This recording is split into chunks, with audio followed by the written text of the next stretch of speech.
اگر اللہ کسی کو اپنا بیٹا بنانا چاہتا تو اپنی مخلوق میں سے جس کو چاہتا منتخب کر لیتا۔ وہ پاک ہے، وہی ہے اللہ جو اکیلا ہے، بڑا زبردست ہے۔ اسی نے آسمانوں اور زمین کو تدبیر کے ساتھ پیدا کیا ہے، اور وہی رات کو دن پر لپیٹتا اور دن کو رات پر لپیٹتا ہے، اور اسی نے سورج اور چاند کو کام میں لگا رکھا ہے، سب ایک وقت مقرر تک چلتے رہیں گے۔ دیکھو وہی غالب ہے، بخشنے والا ہے۔ اسی نے تم کو ایک جان سے پیدا کیا، پھر اس سے اس کا جوڑا بنایا، اور اسی نے تمہارے لیے چوپایوں میں سے 8 جوڑے بنائے۔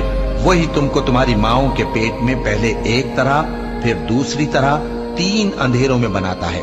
یہی اللہ تمہارا پروردگار ہے، اسی کی بادشاہی ہے، اس کے سوا کوئی معبود نہیں۔ پھر تم کہاں بہہ کے جاتے ہو؟ اگر ناشکری کرو گے تو اللہ تم سے بے نیاز ہے، اور وہ اپنے بندوں سے ناشکری پسند نہیں